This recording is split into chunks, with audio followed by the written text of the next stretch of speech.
If I told you that there were franchise updates, would you even believe me, or are you thinking like your parents telling you the tooth fairy's real? Well, good news. I'm not Santa Claus, and there is franchise updates. That is not a lie. That is not clickbait. Franchise updates coming to MLB The Show 22. We're talking about that. They're pretty good. I do want to say that. First and foremost, we're also going to talk about March to October, seemingly the favorite child, of course, the youngest out of the two, that seems to get the most attention. Boy, can't I well, not really. My brother and I pretty equal attention. Can't complain, actually. So, yeah, anyway, leave a like down below. Subscribe if you guys are new to the channel. And, yeah. Let's go ahead and get into this one. Franchise mode in MLB The Show 22. What are we looking at? Tell me, Gomer, you guys might say. So feature premiere today dropped. Of course, if you missed my video earlier today, Kevin Youkilis, brand new legend. Also talk about how to get free packs. Check that video out if you would like to. March to October in franchise mode, but they talk about franchise mode first. Make it make sense. Anyway, there's a decent amount of stuff to talk to, so let's not ramble too much. The trade metric has gotten upgraded a decent amount.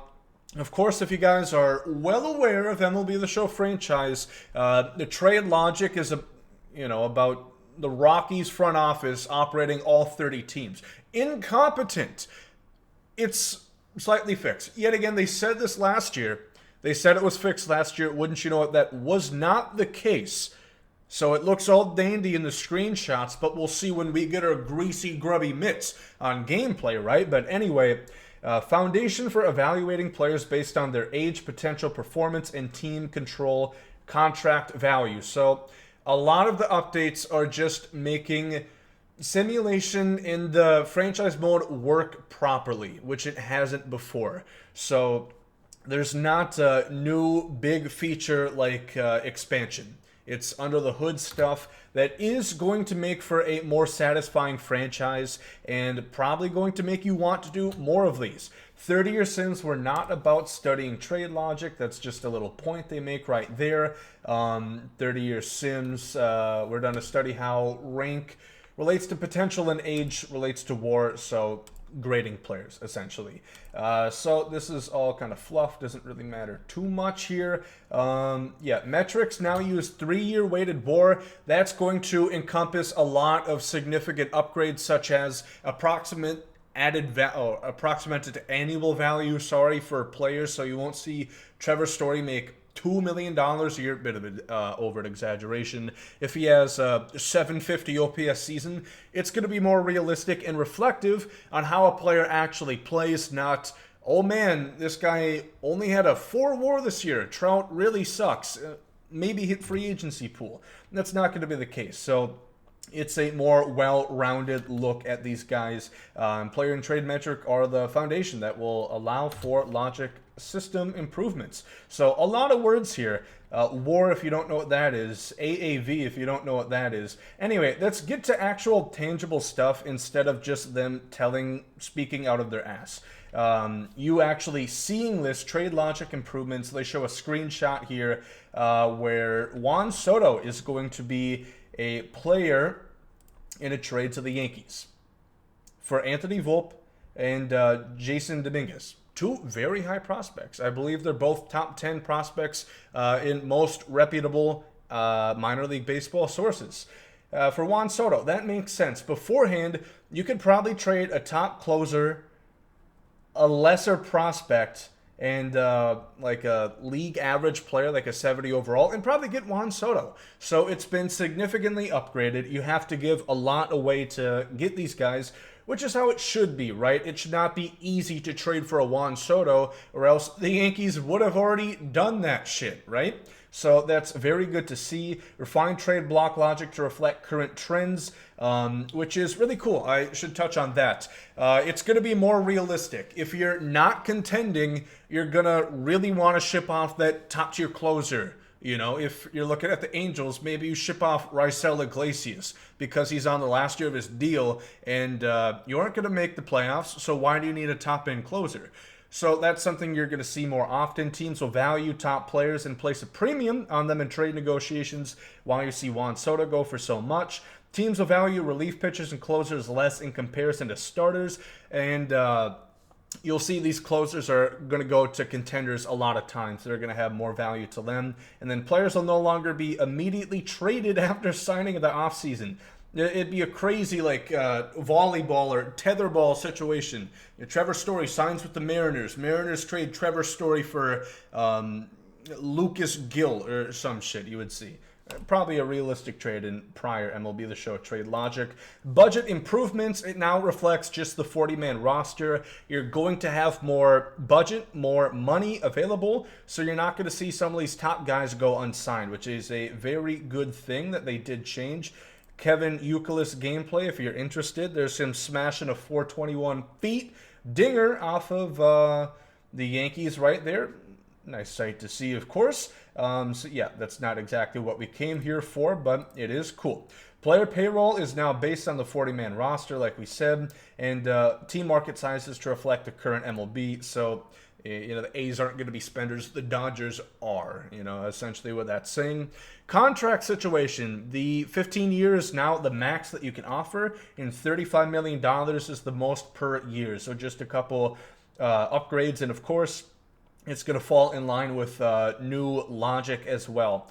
Interesting to see Freddie Freeman looking for $8.4 million. I assume that's reflective of the years. I don't think... Well, maybe Freeman would take 8.4 years for 15 years. It's not quite Bobby Bonilla, but that'd be pretty sweet, huh? Unfortunately, he didn't, and he signed with the Dodgers. Unhappy about that. So, yeah, we saw this right here. Player contract demands have been adjusted to 3-year weighted WAR, boosting overall relief pitcher contract values. That's all well and dandy. Two-way players, they upgraded them. Shohei Ohtani and all two-way players, if you're hitting, you will recoup stamina during that time. So you see, he played 162 games batting, and he had a full season of pitching. So expect to see two-way players actually be integrated, which is great when we have guys like Brendan McKay, hopefully getting a full season next year. So that's something very much needed. I can't believe it took so long. Free agency, it's more realistic. Players don't sign all on the first day. You see, it's been like a week and two guys have signed, Jose Ramirez and Ryan Presley. So, again, it doesn't really matter, but it's more realistic. And I guess you have more time because, you look at Bryce Harper. He signed in February. Carlos Correa hasn't signed yet. Granted, Robert Manfred had something to say, had something to do with that situation, but I digress. Yeah, so that's all pretty... it doesn't really matter too much. So, otherwise, I'm thinking that's the majority of what they had to say about free agency, or not, franchise, different F word. Fuck, that's the other one. Haven't used an F-bomb yet. Probably a waste of it, but anyway, just showing off more trades, looking at the logic here. They're showing the auto trade system, the trade suggestions, and just showing that they have been improved. So arbitration renewable decisions are now based on player metric. Guys could be non-tenured, which happens in real MLB, which is cool. Logic improvements for 40-man roster construction.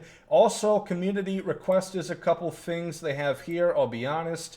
They said it's really cool. I kind of disagree. What community request did they fulfill? The transaction log is extended. I don't know about you, but that was top of my list. I wanted this more than expansion, goddammit. So very happy to see that they included this. There's a gameplay and a simulator injury frequency slider, which is cool. So if you want more injuries in simulation and less when you're actually playing the game, it's just a nice little thing to have, which we haven't in the past. So let's move on to March to October. There's not too much, but they talked about it for a substantial amount of time.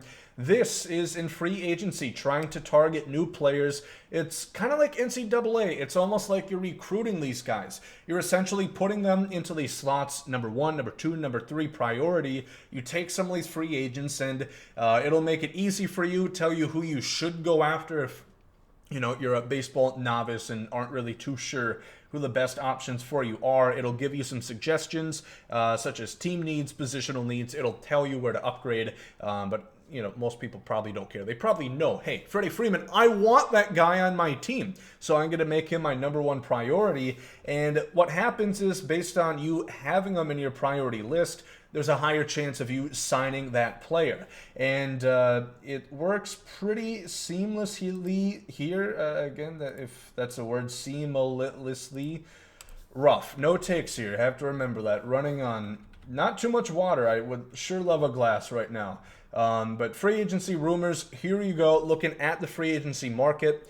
Fits these needs, which your team does need. An on-base machine, ground ball pitcher. So this is essentially just quirks telling you what this guy does. If you didn't know Max Muncy gets on base, now you know. So you target these guys, you put them on your priority list, and you gain interest per week. The more interest, the more likely he signs with you. And if you have more of these guys, you're going to get less interest. So that's something to think about. If you really want a gun for a guy like Freddie Freeman, you might have to solely focus in on him for a week, 2 weeks to make sure that you get him. So a lot of things to think about. I actually really like this. I don't know why it's not just in franchise. It bewilders me. That's the biggest thing.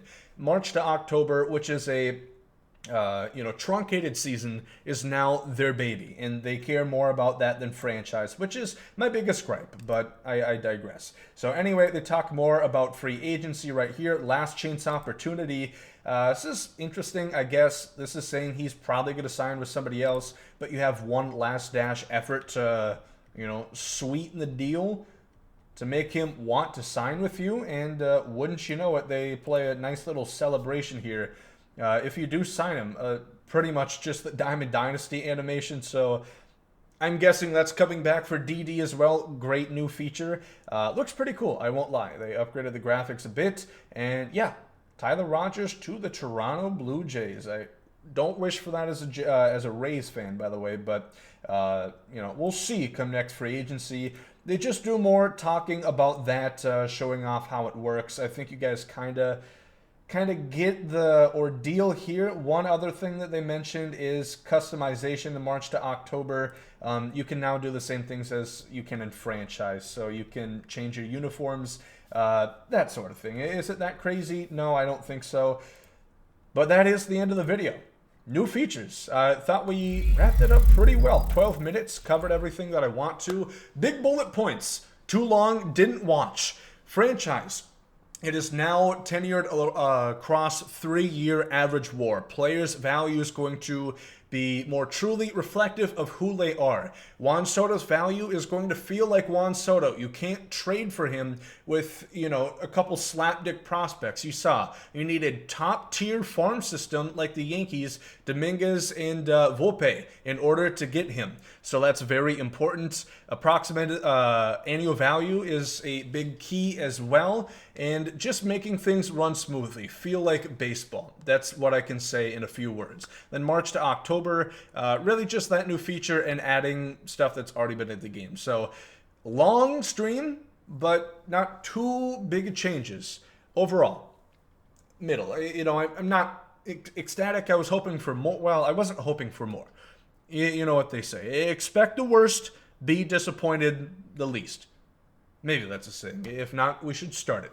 Let me know what you think down below in the comment section. Leave a like if you guys did enjoy. Are you guys excited for franchise mode? Are you excited for March to October? And MLB The Show 22. More to come soon. Hope you guys have a great rest of the day. There you go. Thumbs out. Yeet.